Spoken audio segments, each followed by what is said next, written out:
In the 1980s, before social media and the Amber Alert, United States dairy companies began printing missing children's photos on the sides of milk cartons as a way to get word out to the public.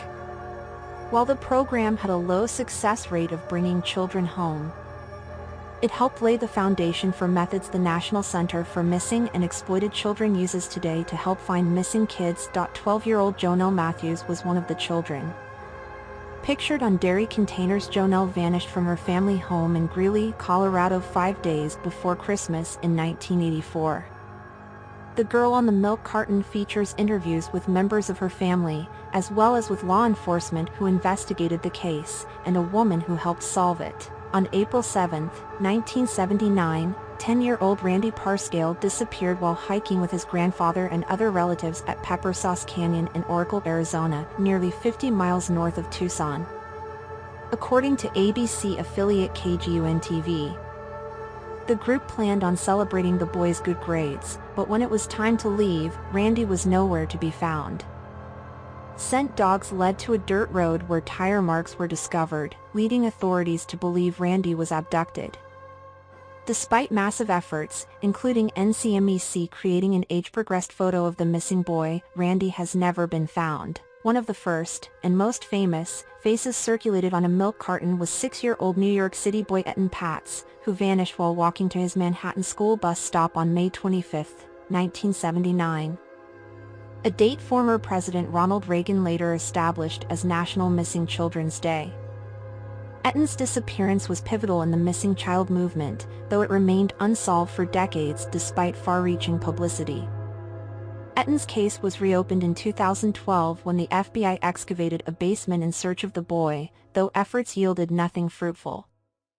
The dig came shortly before Pedro Hernandez, who was a teen stock clerk from a neighborhood store where Etan reportedly liked to buy sweets, confessed to luring Etan with a soda and strangling him to death, according to NBC affiliate WNBC. Per NPR, Hernandez said he placed the child's body in a box and left the box on the curb. In 2017, despite the defense team claiming the confession was coerced, Hernandez was found guilty of felony murder and kidnapping and sentenced to 25 years to life in prison. Etan's body has never been recovered.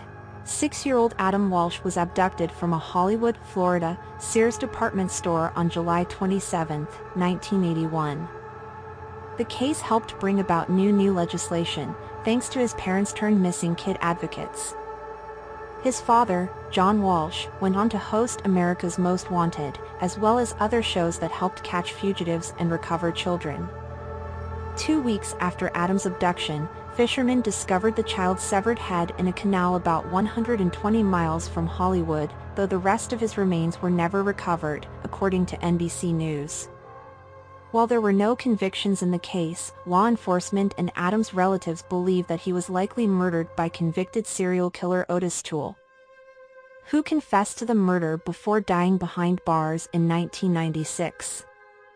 Adam's case prompted the Code Adam Alert and the Congressional Adam Walsh Child Protection and Safety Act, which laid the foundation for the National Sex Offender Registry. Oklahoma City teen Cinda Pallett's face was plastered on the sides of milk cartons after she and her friend, Charlotte June Kinsey, disappeared on September 25, 1981, from the Oklahoma State Fair.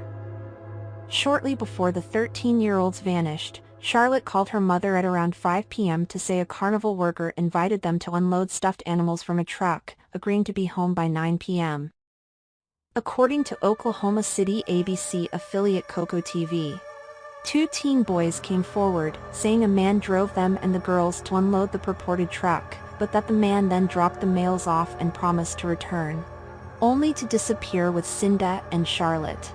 Convicted child molester and kidnapper Roy Russell Long, who admitted to being at the carnival on the day the girls disappeared, remains a prime suspect in the case. After charges against him were dismissed in the case of Cinda and Charlotte, the suspected serial killer allegedly whispered to the families in court, "Only I know where the bodies are. And I'm not talking," said now retired Oklahoma County Assistant District Attorney Ray Elliott, according to Coco. Long died behind bars in 1993, and neither Cinda nor Charlotte has ever been found. Johnny Gosch was one of the most publicized milk carton kids after the 12-year-old paperboy disappeared on September 5, 1982, soon after he left for his early morning paper route in West Des Moines, Iowa. His case, along with the 1984 disappearance of 13-year-old local paperboy Eugene Wade Martin, was the first to appear on milk cartons when the Des Moines-based Anderson Erickson Dairy came up with the idea before it went nationwide. Both boys delivered papers for the Des Moines Register. Another paperboy reported seeing Johnny shortly before 6 a.m. casually speaking to someone in a blue car, marking the last sighting of the boy, according to CNN. Due in part to the publicity of the case, numerous conspiracies have flourished over the years, more so when Johnny's mother, in 1997, claimed her then-adult son showed up on her doorstep with an unidentified man, told her some details of his abduction and then left, vanishing again. There have been no named suspects in the case, and neither Johnny nor Eugene have ever been found. The March 1983 disappearance of David Warner, a 12-year-old from Jefferson City, Tennessee, is one that continues to haunt Appalachia. The boy that would later become known as Little David Warner vanished after he arrived with his school report card at Druthers Restaurant, where he could show off his good grades in exchange for free ice cream, according to Knoxville-based ABC affiliate WAT-TV. According to NAMUS, the National Missing and Unidentified Persons System, David later watched television at a friend's home, about 30 yards away from his own residence, and left at around 7 p.m., telling the friend he was going home. His family realized he was missing the following day, though the positioning of his blankets appeared as though David hoped to dupe his relatives into thinking he was in bed. Authorities initially believed David had went off with friends, though they now believe he was met with foul play.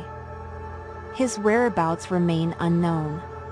On May 15, 1985, third-grader Rima Traxler vanished from Longview, Washington, about 50 miles north of Portland, Oregon, while walking home from St. Helens Elementary School. As stated on her NOM-US profile, the 8-year-old was last spotted only 2 blocks from her residence. There were no significant leads in the case until the abduction, rape, and strangulation murder of 12-year-old local girl Kara Rudd led to the arrest of suspected serial killer Joseph Crondo, a friend of Rima's parents.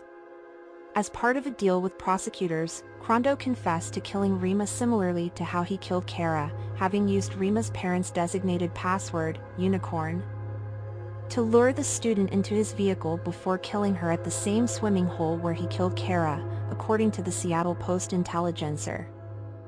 Crondo claimed he buried Rima in a shallow grave, though her body was never located, something the killer addressed in an interview with the Seattle outlet prior to his 2012 death behind bars. "I figured if I could take her and bury her in a place far enough away, there was no way they'd go find her or go looking for her there," he said. "I was right." Crondo is the prime suspect in the 1982 rape and strangulation of 8-year-old Chilla Silvernails, and he is believed to have killed others as well. If you find it interesting, don't forget to like and subscribe to the channel to update mysterious cases. Thank you everyone very much.